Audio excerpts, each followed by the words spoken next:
Okay, so this is the section that attract my attention. Um, in the beginning, I say, okay, how can I accomplish this shape of this blanket, but this almost like a metallic blanket. It's not it's not fabric itself. It's more shiny. It grabbed my attention, and to cut this all of this, and this is the scene that I say, okay, if I recreate this one, we can recreate all of the previous one, because the most the hardest part is to recreate this inflate in the sequence, because it's not inflated, if you can see it, it's not inflated just at once, it's just having the sequence. And it also has this initial state that is not flat. It's almost like a blanket is just semi-inflated, and then you see the full inflated. So okay, so this is a beautiful project. So if you can take notice that if we like stop and analyze one scene, probably you can recreate this one scene in one day, so, or just two scenes in one day if you spend the right amount of time. You analyzed the light and everything. And we also have this model, this MetaQuest Pro 3D model. Okay, so this is the one that we are going to recreate. This one, I go to this ref, we see just we just see just the animation, and basically, I mean, this is pretty simple. If you try to understand the tools behind it, you can see that this is it's not that complicated. For example, I have these threads here. If I let me zoom in.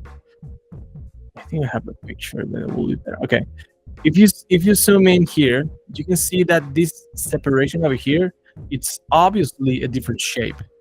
It's not the same shape. So this first thing that I saw, that has like four, like a corner or five or different shapes, and I try to recreate just one tile and then duplicate it. Okay, so let's jump in, let's do it. So the first thing that we can create is the pattern. The pattern that we saw here is like triangles, right? And then a rectangle on the sides. So the first thing to do is go to Illustrator and try to recreate the same pattern, because in Illustrator is pretty simple. It's not that complicated here. It will be harder on Cinema 4D. But you go to Illustrator, you can just recreate it, save it, and then import it. And then you have, I will turn out this off, and then you will have something like this. You have a line like this, okay? And I separate both lines, the rectangle and the cloth line, okay? And I increase the shape, I mean the size in the y-axis a little bit, because if you can see here, it's not finishing on the top. It's almost like cut it a little bit, okay? So I did this, and basically how you can create this first, because this simulation has two stages. One, we need to create this initial state over here, and then we need to inflate it, because it's being inflated from this state. It's not inflated from zero, and you will see how. Because if we go to the animation, you see that, let me put on the screen. You see that this is inflating from this stage and then slowly inflated. You see? Okay, so let's jump in. So we have these two lines, and we're going to start from a project, nothing. So let's start from a project without anything. Okay. So the first thing that I did is I create, this line in a specific resolution, and the resolution that I create is 180 by 220. So basically, we need to do like a cube of 180. Let me put this little. Okay. So we need to create a cube with 180 1 and the y-axis, and 220. So now we have, this rectangle right here that is almost like the shape of our spline. Okay. So now we imported the splines. So basically, these are the two splines that we imported. Okay. And we have, the splines on the top of the shape. Okay. So we need to create some subdivisions for this rectangle. And we're going to create 300 by 75. Okay. You see little squares. So it's pretty good. We don't need more subdivision for this y-axis because we're not going to use it. Okay. So we are going to create the first initial state for this. And how do you do that? Basically, here you have, let's erase this. Here you have like a cube and the two lines that I want the line to create like a seam for the for our inflated object. Basically, what it means, like whatever the line is, the object is not inflating. So it's attaching the lines through the fabric, if you want to understand it that way. Okay, so how do you do that? Basically, we're going to put this editable. You don't need to do it, but my advice is just edit that first because it's just a cube. So we go to simulations, balloon, right? And then in balloon, you have the possibility to inflate this. Okay, so for example, let's put it in 20 and let's do it faster because it's inflating faster for the simulation. Okay, so let's see how it goes.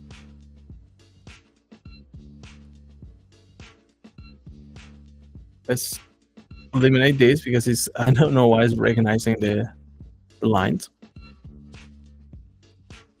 You see, now it's inflating, right? It's inflating super slow. Let's put in more pressure. So let's put 15 pressure. Okay.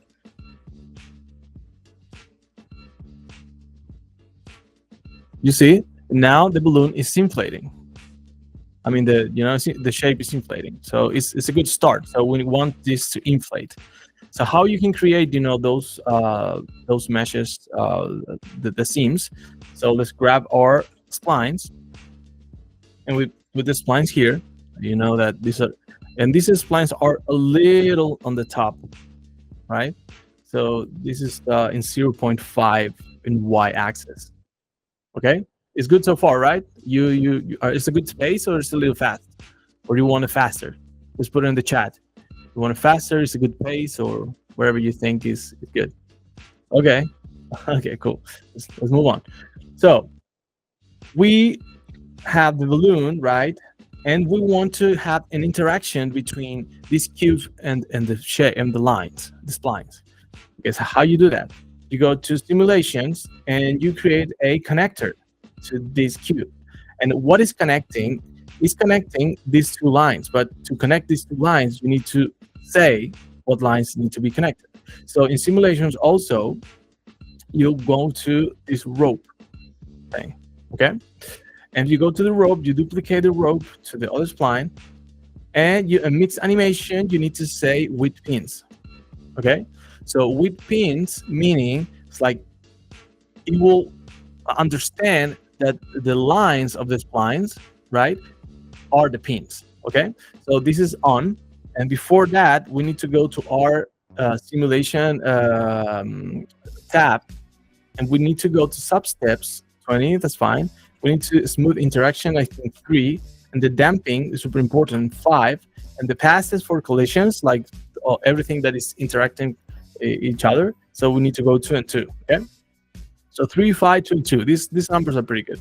So it's already tested. So don't think about it. Don't overthink it. Okay. So we have these 2 pins with these pins here. Okay. And the connector, you need to say update live. Okay. And now you start to seeing, the seams for our shape. Okay. And these are yellow points. Basically, they're going to be fixed before inflating. So if you go to more radius, you can see that if you increase the radius, you start to increase the wide of the seams, right? But if you increase the max connection, you will increase, for example, in 40, you will increase how many points are. You see, 0 and then 40. Okay. Another important thing that we need to do, it's like in the cloth line and the rectangle, you need to go to the object, and the intermediate points, you need to go to uniform and then 180. Let me show you what it means. It's like if I go here, if I say 20 and I update this, you will see that it's not recognizing any point because the spline doesn't have any points where this can read the information. So if you go in 180, you will see that, you know, it will create more points for us can have these themes. Okay, so good so far. So let's create the first in balloon. I think we don't need to go so far. So because we need to create, remember, this initial stage. It's not inflating as this one. We need to inflate just this one, okay? Or the initial state. Okay, so let's do it. So we choose, like, I think 12 will be a good number. So let's see.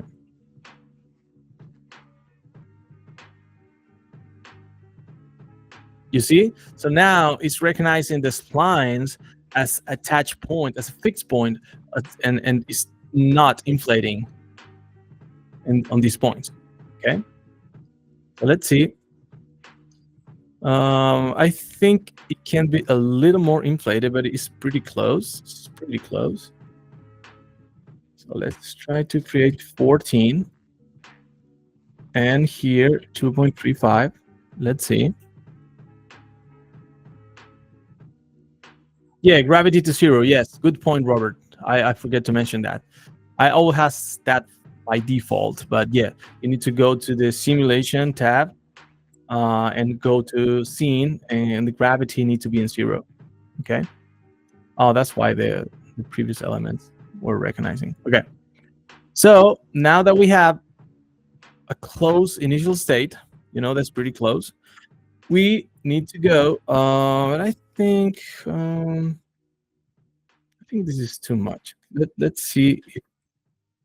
Let's see if we inflate it a little more. Let's see. Yeah, I think that's better. Perfect. Perfect, perfect, perfect. Okay, cool. So now we need to set our initial state. So let's do that. Okay, let's stop. And here on addresser, you can create your initial state. Okay, so why is that important? Because we need to create our initial state for inflate the rest. Okay, so let's create the initial state here. And now if I put set on the initial state, it will start from that state. You see? So it's pretty cool, right? So now we need to incorporate a few more elements, but first, let's put this as inflate. Let's put a name. And let's create a current state object. And I will tell you later why. So we're going to create a current state object. We are going to erase this. Oh, sorry, not the shape, just the modifiers. Okay, and we are going to put it on the null that is called off or original maybe. Okay, I don't know how to spell. Whatever. Okay, and now we have this like saved here, and how we are going to do is basically create an initial state and then create the animation for a trick that I want to show you later. Okay, so now that I have this inflate here, and I have the initial state, I can increase the inflate. I mean, I need to see, but basically I want, do you know, this bending, these little wrinkles around when it's inflating. See? So for that, I need to go to the balloon and the surface. I need to go to bendiness, and I need to say 9999, 4 nines. And then on target length, I can put 120. Okay, target length basically is the modifier that will create the wrinkles. Okay, and also I need to go to simulate. I need to create a friction, and in the friction, I need to go to 25 and a turbulence. Turbulence, and the turbulence, I think I will create 25 scale 5. Let's see how it goes.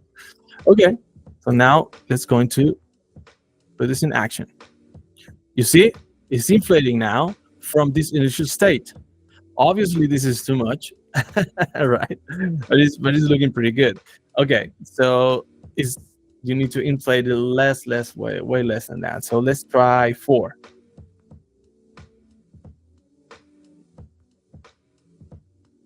Okay, I think the turbulence is not collaborating too much. So let's just remove that one.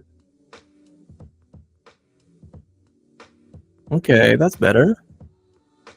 I think the bendiness also is too much. I wish you can listen to music, man. I'm listening to some J Dilla bits. I wish you can listen this with me, but you know, I cannot put some music there. Okay, let's put J Dilla here. Okay, so let's see. Oh, I think that's better. Yeah, but still it's too much. Okay, because it's inflated, but not that much. Okay, so we'll turn off the turbulence, but it will create a little more scale for this, and I will decrease, the inflate a little bit. Okay, let's see. I think that's better. Yes, and don't worry about the resolution for this, because obviously we're not using a high res mesh. But once that we put it on the subdivision, and I use Alt. If I press Alt and go to the subdivision surface, it will create the shape. It will be instantly inside the subdivision surface. So I think it's pretty close, but I think this one is a little more inflated. So let's go and create the fourth again. The 4 value 4.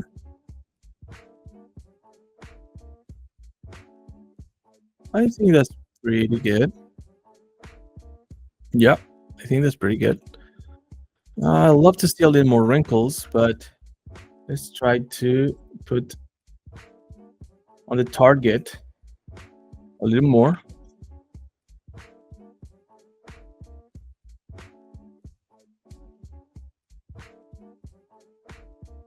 Yeah, like that. I like that. Okay, so if we put the subdivision, you will see that it's creating, pretty good wrinkles and pretty good shapes, almost like the same as the reference. So now we need to go to cache and cache the object. Okay, so we're going to simulate the cache, because I have a trick to control these simulations with fields. Okay, so because now when you do a cache object, you can just cache this and then it's linear, but you cannot have control of control the simulation with fields. So we're going to learn how to do it with fields. Okay, and I forgot to turn off the subdivision, so let's cancel this, turn off the subdivision, clear cache, and then cache the object. Yeah, that's faster.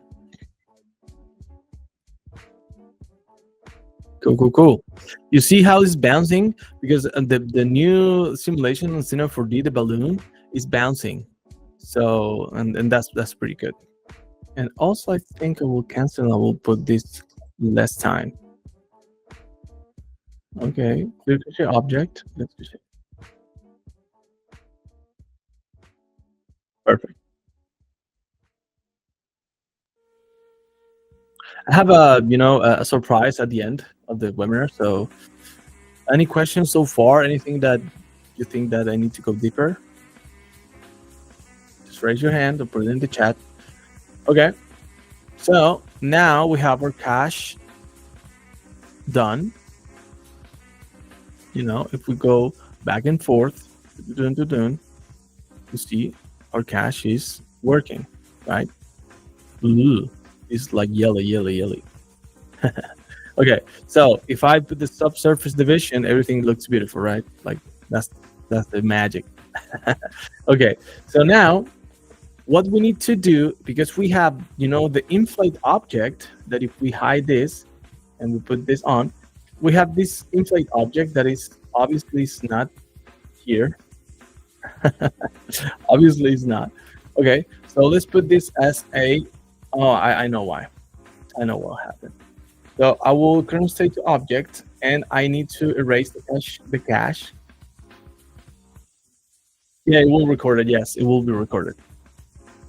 And I need to, in the dresser, I need to get a clear, I think. Yes, I need to clear that.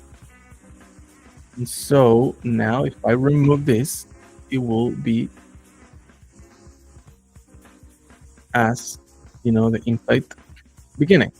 Okay, so how you do that? Basically, now you have this inflate, and you have this final stage, right? That is has the cache of our simulation. If we go to more on the timeline, you will see, and how you can control this with fields. So one super important thing is to create a ribbon tag. In the ribbon tag, you create a post morph. Okay, but it's not the regular post morph. So you create the points. With the point selected, you erase this post. You erase it. And then you go to the final and you say yes. Okay. And now you go to animate. And what you're going to do is you're going to create a MoGraph. I think it's not here. So let's look in our elements. So this deformer is the morph deformer. So basically what it did is like this morph deformer recognizing this morph tag, right? And then I can, with fields, you can just erase this and put this on. With fields, I can create a linear field or whatever field that I wanted. And now I can, create a simulation with my field. Is that wonderful or what? Okay, so now I can, animate this from 0 to, I think it will be 20. Okay. And I will put the field in invert. Yeah, you like it? Oh, yeah. Okay. So if I go to the field tab, and in this one,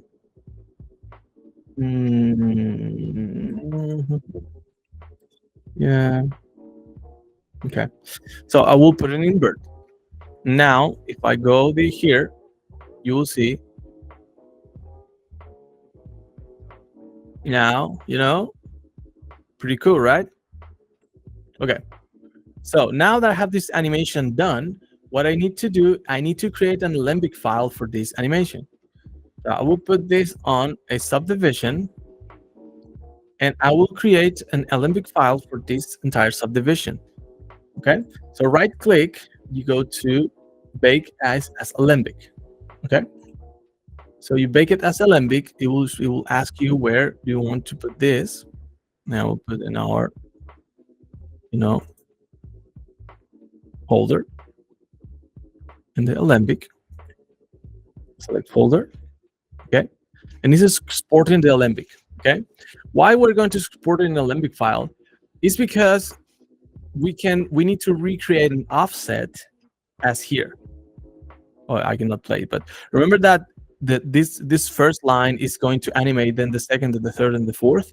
So an easier way and super easier way to do it. I mean, one way is to create it, with these fields, but the other way is to create with an Alembic, because it will be so much smooth to to have it in the scene and make the light and make the texture that we're going to do now.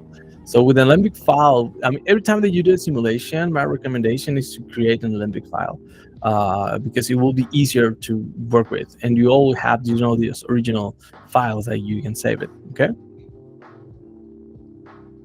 So now that you have the Alembic file over here, okay, we're going to paste it onto a new file. Okay. So I have my Alembic file over here. If I go, it's inflating as we animate it. You see? And now if I played it, it's played so much faster. Okay? Good. Perfect. So what we're going to do, we're going to see we have already a file, our camera and our lights, and we're going to recreate this too. So don't worry, I'm just having a backup for the camera. Okay. I'll just copy all of this to this file, or copy this to the other file. That will be better.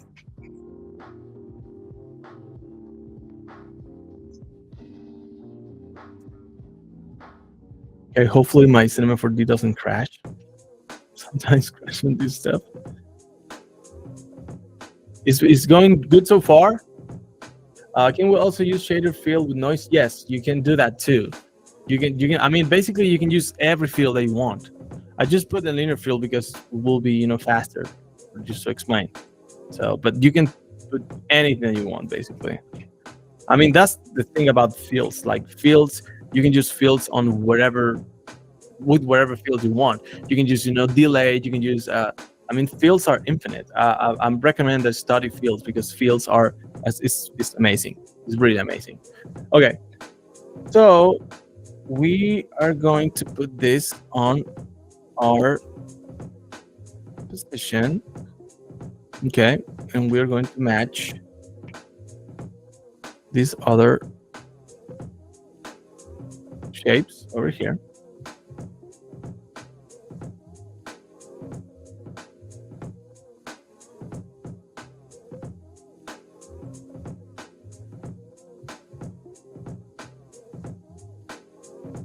Okay, so we'll save this because I think it's getting a little slower. I don't know why. Okay, and and I will try to put this on side by side because I want to show you a secret about the Alembic that I don't know if you know, but if you know, probably you know. But it's just a good way to create offset animation or to control the animation in any way that you want.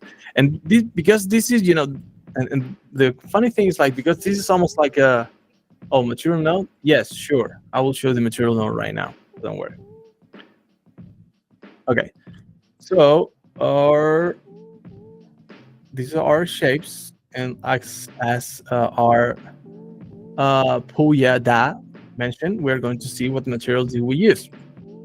Okay, I will just remove these ones, and if we check, this on the picture viewer, if you check also the project, you will notice like the material that they use is almost like the fabric with this normal, this typical fabric with this normal, and I have a library of fabrics in textures. So if I see the normal that I think will be used, because I'm using just a normal here and then everything at Redshift native.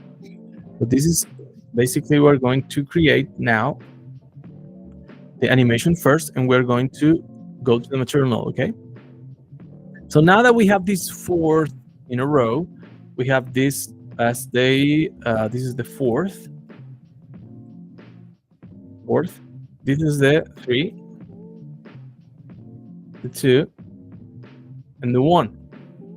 And if Alembic has all these like elements about creating the speed, you can create the speed, you can create the offset, and because this is a linear animation, this is animation made with fields, you can speed up or speed down a lot. So you can create slow motion or things like that. So, but the most important thing is that you can offset this animation. So I will offset these 3 frames, I will offset these 6 frames, and I will offset these 9 frames. Okay, so now if I go and press play,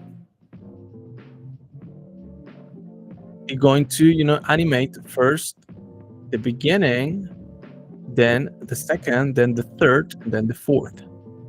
And why I did this? Because if we use this entire thing as an object to inflate, it will consume a lot of resources of our computer. So if I just understand what is the logic behind what they did here, and try to recreate as they did, right?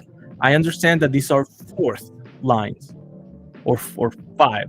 I don't want to use more resources that I need. Okay, so now that you understand, like, this is and we don't need these subdivisions also. we can just put this,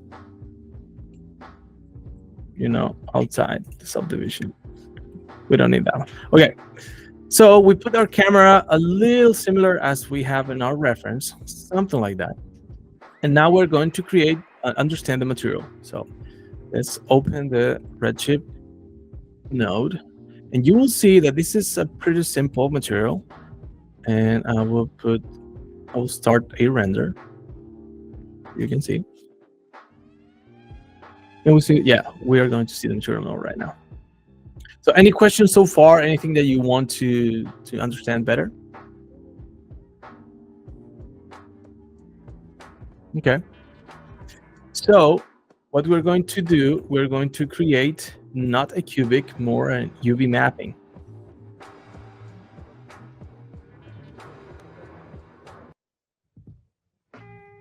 Let's okay, I'm selecting this and I'll put the UV mapping here.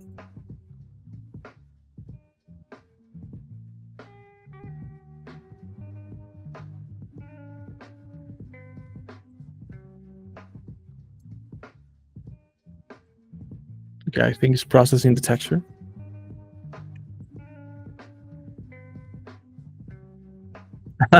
Thanks, Juan. Okay, so obviously the UV mapping is awful, right? Because this basically what it's saying is like is recognizing this rectangle as then this 100%.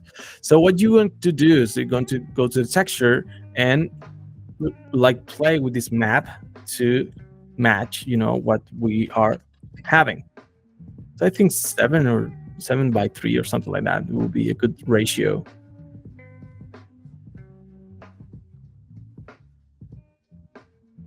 Yep.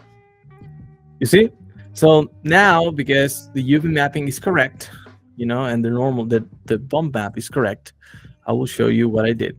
Okay, I will put this more on the side. Just leave it a little more room.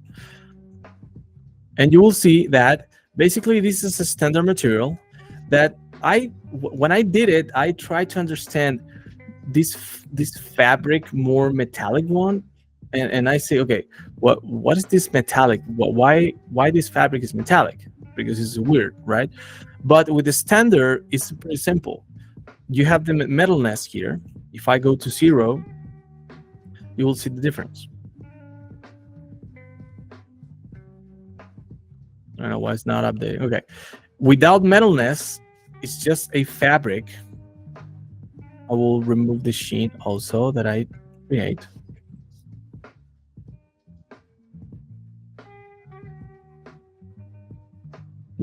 It's just a fabric with reflection. It's pretty boring. So I say, okay, this is not a fabric. So I try to recreate a velvet, and the velvet basically use a sheen, and I create a color for the sheen. So I will put, the purple color of the material, the purple color. Then I create the sheen. If you see the sheen here, like how it's looking on the sides of the texture, and it's creating this color over here. So this is why sheen is so important to create fabrics and velvets. But I say, okay, this is not, the example. And if I add metalness, you will see that it has this feeling that we talked in the beginning about this metal fabric.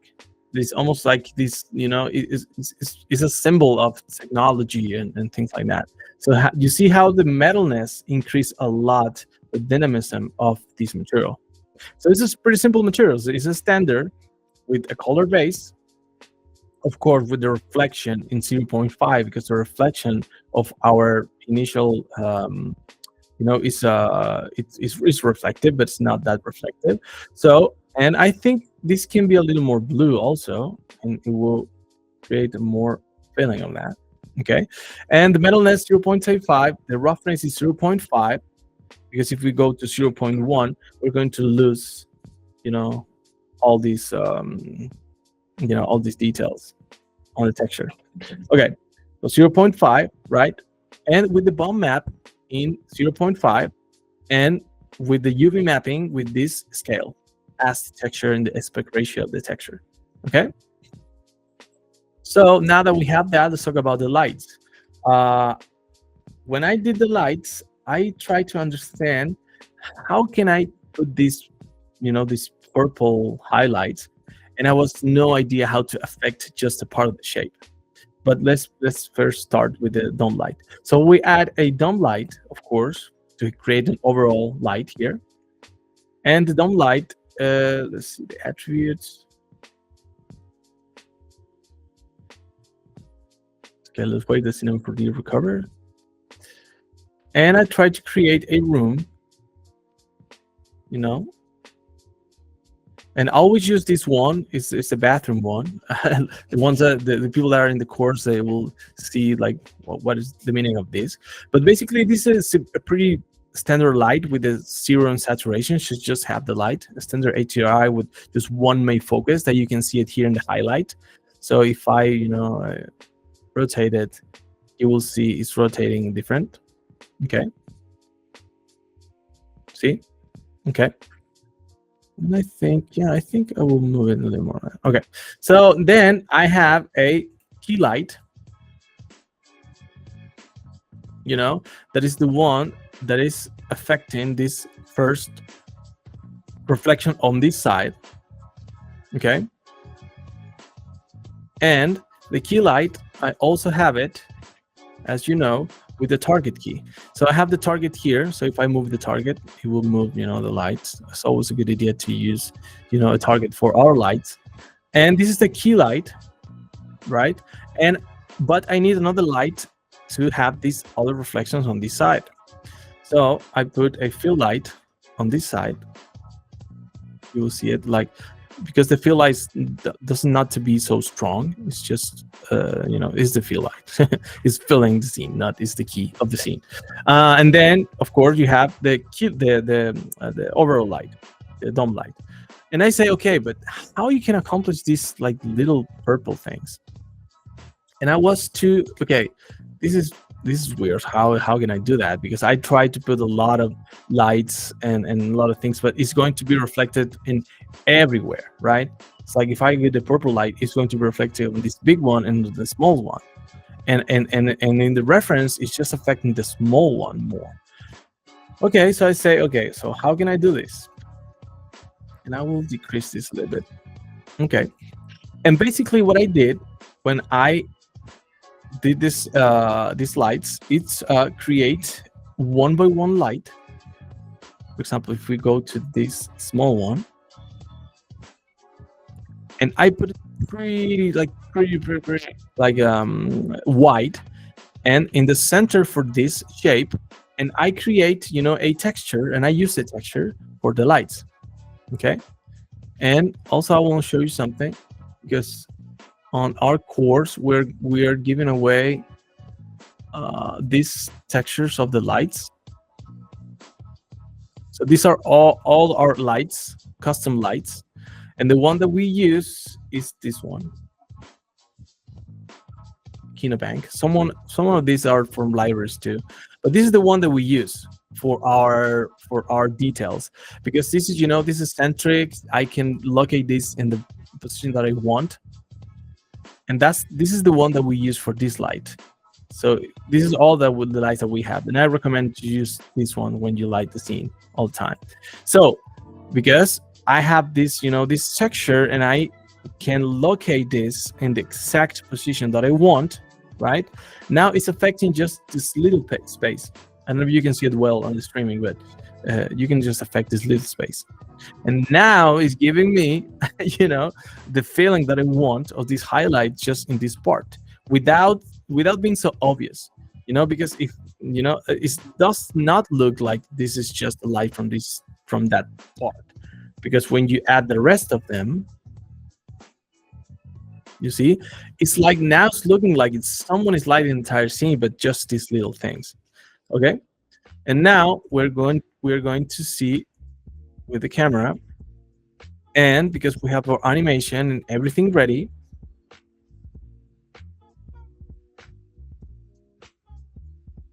you see, starting from this initial position, and then if we go to like this as an animation,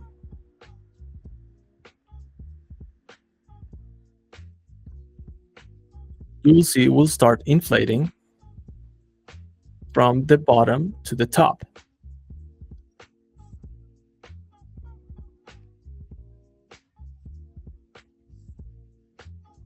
You see? And of course, this, I mean, I'm streaming, I'm rendering, and at the same time I'm simulating. So that's sovereign. It's getting too much for the computer. Okay, so let's put it just the play button of the animation.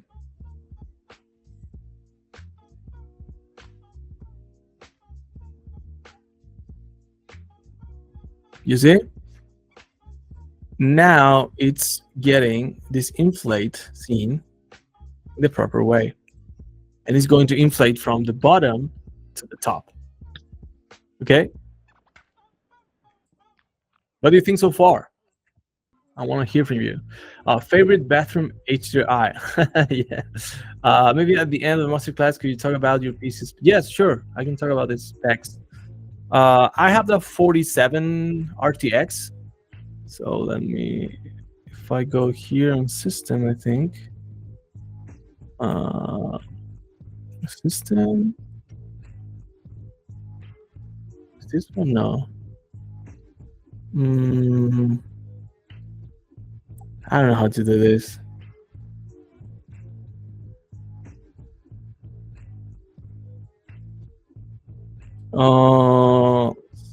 So anyone knows how to do this? Task manager, okay. What should I do next? System about. Okay. About. Oh, here you go. Thank you. Okay, yeah. So it's pretty simple. Like 64 gigabytes. I need to update this CPU. It's giving me crazy. And the graphic card is a 4070 RTX. I don't know how the price of the 4070, but it's not expensive. Let's see MBNH. Yeah, so it's 550. This one. Perfect. Okay. Awesome. So, and also we have another like scene that we can take a look, but now we're running out of time. But basically the other scene that we want to take a look is this one. Let me here. So this one is almost like the same as the other one. It's just a start with the sphere and then it's inflating.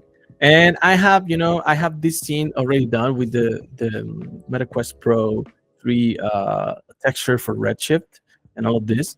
But we have this as part of a course. So let me show you one thing that I want to give away now.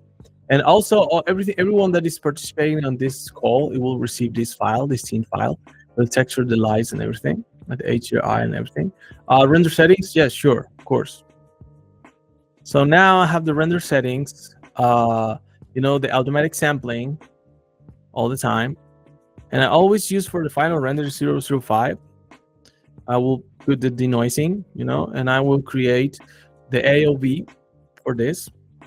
So basically, 256, the automatic sampling, 0005, the denoising with the optics or Altus Dual if you want it.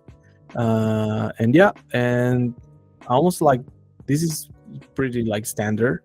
And I have the global illumination, the brute and the radiance with 512. And then, we don't have a caustic, so we can just remove it. And the AOV manager always used this one, the beauty, okay? The cryptomat, the diffuse lighting, the emission, the global illumination, the normals, the reflections, the refractions, the shadows.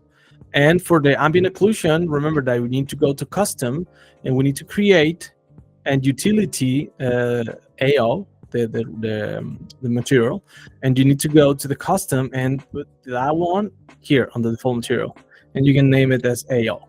Okay.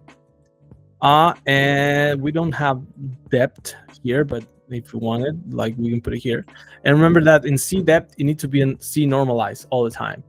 It doesn't need to be in C itself. It's normalized. And cryptomat is pretty important because Cryptomatte is showing me like what elements or what textures I need to use. In this case, we just have one element, so it's easier. But if you go to objects, you name it objects, and the ID is the object name. Every object, it will have this unique, ID in the Cryptomatte. We talk about this in the course also in more in depth. But the multipass is all around, but the Cryptomatte, I want it in direct render, not as part of the multi-part AXR. Because in After Effects you have two plugins.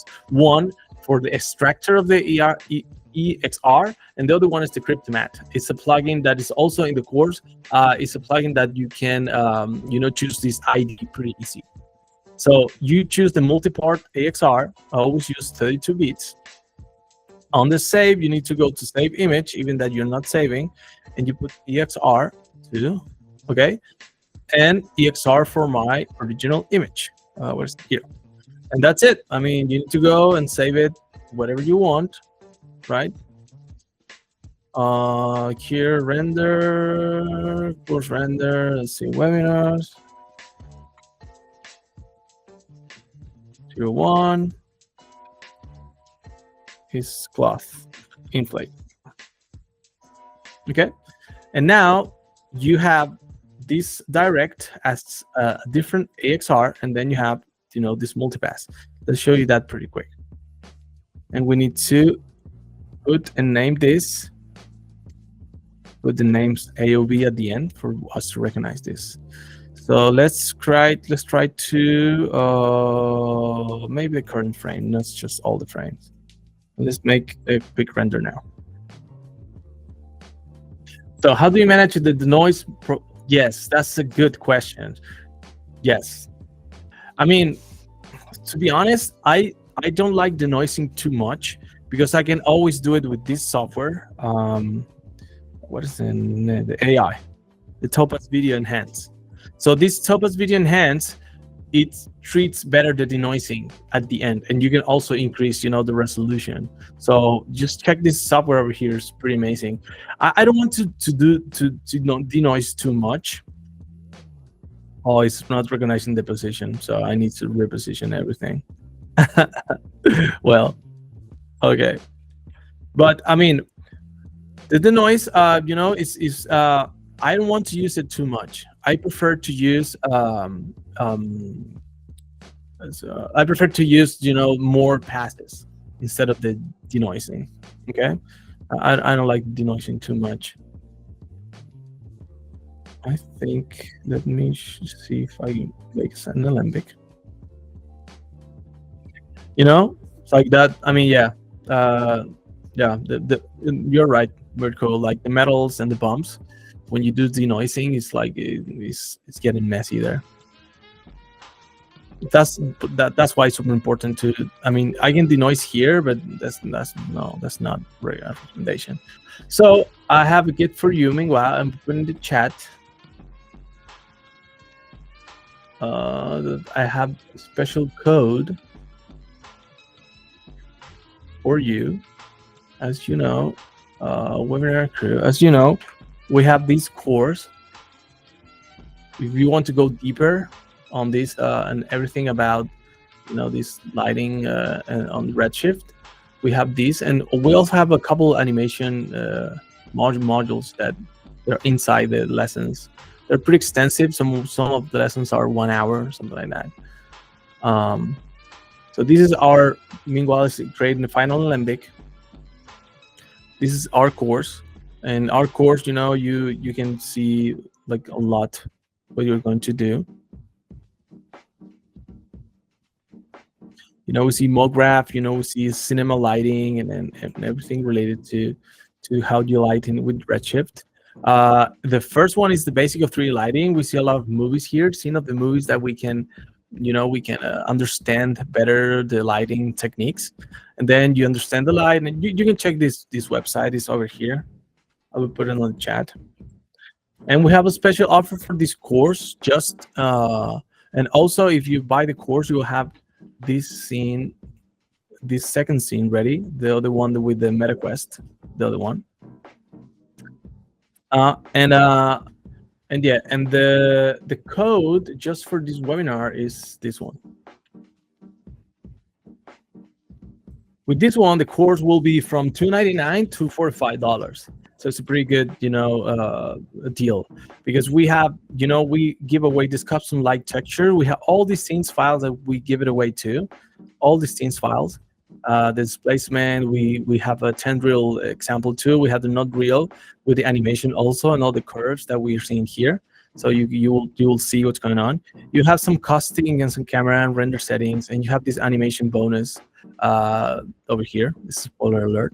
So I mean, yeah, that's it. I mean, do you have any question? Meanwhile, the Olympic is getting ready for the final render. And thank you all for being here. Like, it's been amazing. I mean, this is the first webinar that we're going to. It's the first that we did entire life, and we're going to have one every Friday. Last Friday was complicated because the internet company shut down the internet just 20 minutes before we start the webinar, so it was an awful thing. But now we're live. Yeah, I mean, thank you all of you for being here. If you have the questions and things that you want to ask, or do you want to collaborate with all of us, that would be amazing. And also, I recommend, to get some J Dilla. Oh, it's open quiet? Oh, you're welcome. You're welcome. I'm glad that you like. Okay, so how do you... Okay, cool, perfect.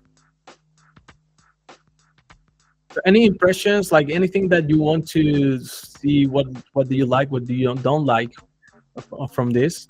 Because this is just the beginning, so we want to improve it.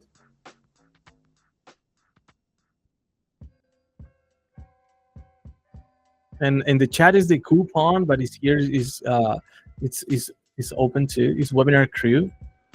Webinar crew. That's funny.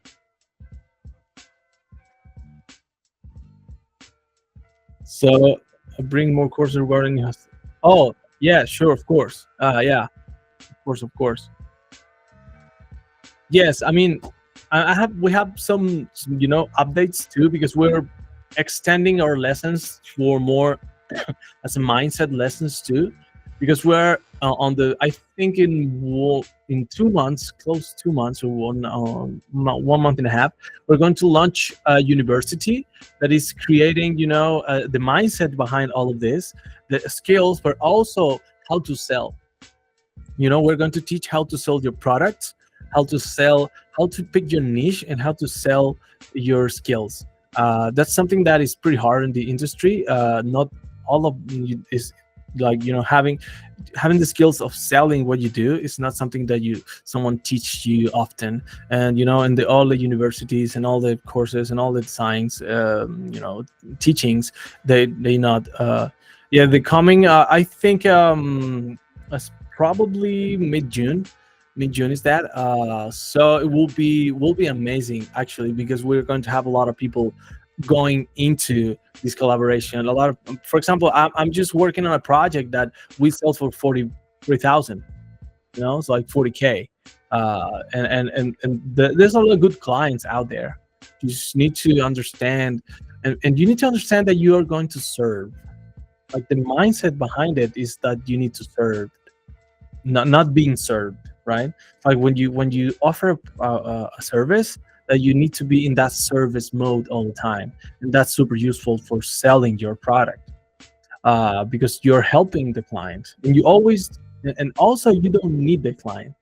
That's something that we're going to teach on our sales course, that the mindset of selling is understanding that you don't need the project and they need you, but at the same time you need to serve them. Okay, so I mean, that's just a second life portfolio review. Yes, of course. So I mean, in our Discord, the server that is coming from with the course, you can put just portfolio over there. You can just put everything there, and we are going to be active, super active. answering your messages. I know, Puya, that you are in Discord, right? So and every time that you put something in the chats or something, it's being replied. But yeah, that would be amazing. A portfolio create webinar, that'd be amazing. Maybe in the next one we can get some the last 20 minutes, and create that. Maybe. Okay, and what's going on here? Yeah. So it's getting there. Okay. So okay, something like portfolio. Yeah. Yeah, I'm super responsible. Okay, guys. So the code for the course, I reminded you that it's webinar crew, and it's going to be active just for a couple hours. So from these couple hours you were not using it, it's going to be lost. It's not at that price anymore. So did you know the noises is getting everything mixed up? I will just deactivate it. Yes, I don't like it so much. To preview, yes. Final renders, no. Okay, guys. So yeah, Mirko. Okay, guys. So last questions, and we have like 2 more minutes. Anything that you want to add to this, or anything that you want to improve for the next one, just please let me know, and we're happy to serve you. We're happy to add value to your workflows, and anything that can be useful. You can just send me a message or a LinkedIn, or be free. I'm always available. I mean, not always. I'm sleeping, but something from Buck. Yeah, I can be great. I can be great. Maybe some character animation, simple character animation. Yeah, that can be great. Let's see.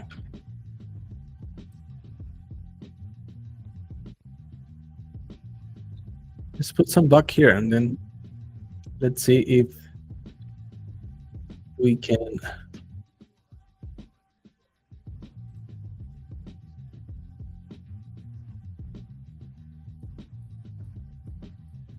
Thomas Buck.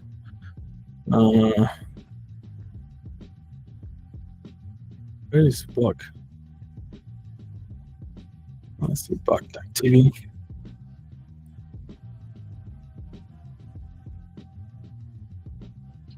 Yeah, in the course we see Tendril too. So this, you can see here in the course that we have a Tendril example here in the course. The Tendril not real. This one is pretty cool. I mean, the animation, this one is pretty simple, but it's deep. That we understand the curves, like how you understand the curves. It's logic that is pretty simple. I mean, these guys are awesome. I love Buck from my beginnings. Like, really, really love them. Oh, let's see this one.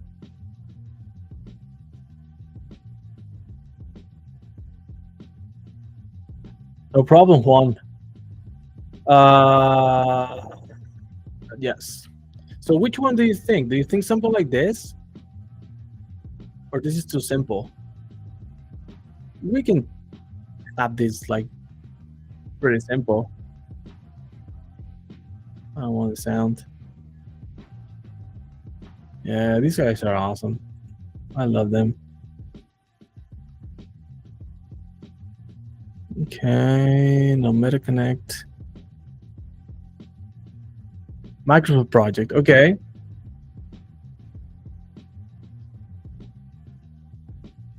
Okay. Yeah. You can just send me a project on Discord and we can dissect that one.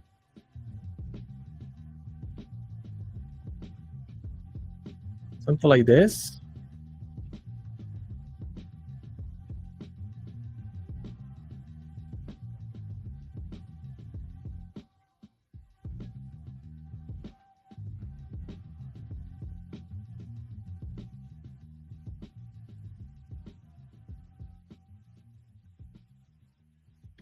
Something like this.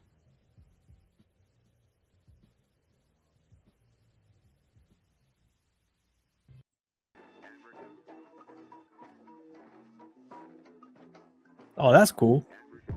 That's something that we can do.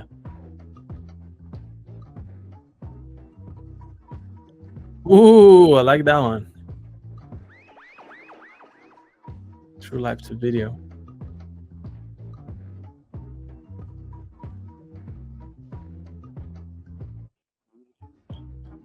Oh, Microsoft UI animation.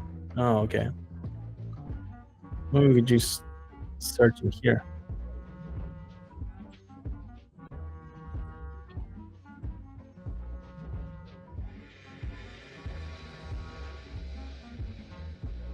Something like this.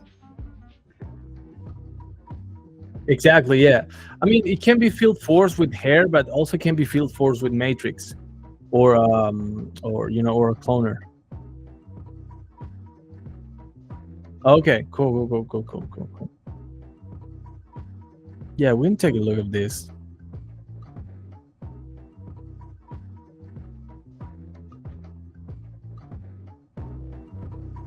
It's great.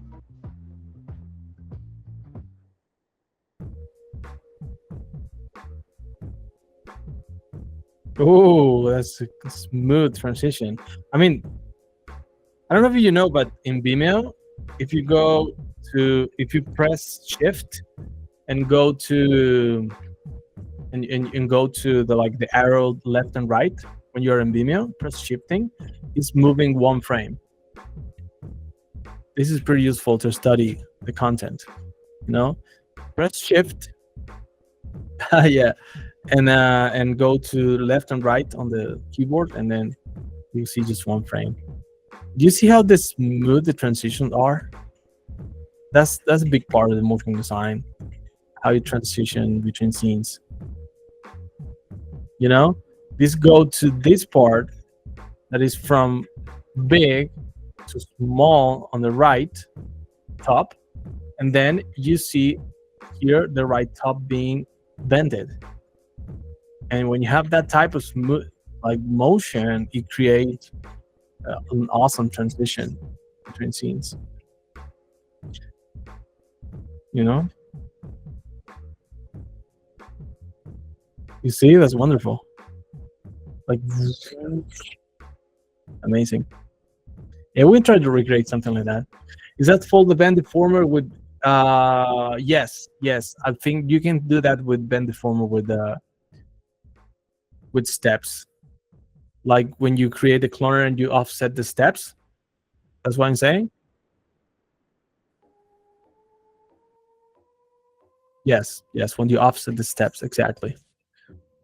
I mean, this, sometimes these guys create that on that way, but because there are just 10 or 15 shapes, sometimes this always can be manually, because you can add little imperfections. For example, the other scene that I want to recreate from the project that we on the project that we just did is this one.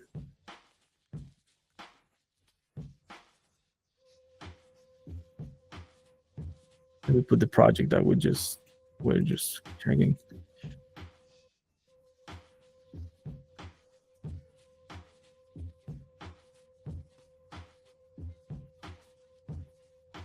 This one.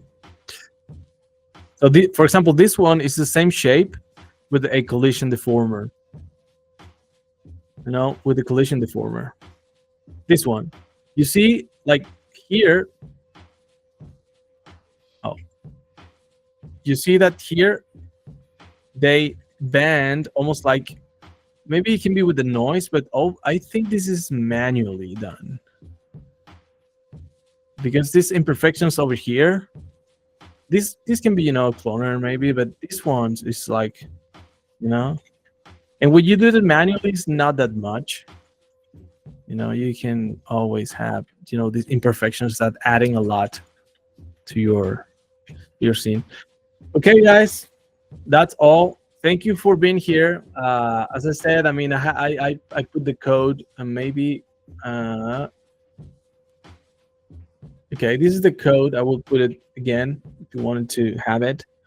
It will be available for, I think, 1 hour or 15 more minutes for this course over here. And thank you for being here. This is the first one. We are aiming to have. Where do you give us this file? This webinar through mail. I will send you and all the people that show up. I will send it on the email. Yep. And I'm glad that you're here. This is the first one. We'll try to put one of these every Friday. So I will let you know on LinkedIn. Thank you for all the one that you collaborate in the chat and the one that you're here. So all the love, all the love. We're going to be here. And if you want to reach me, go LinkedIn, send me a message, and see you in the next one.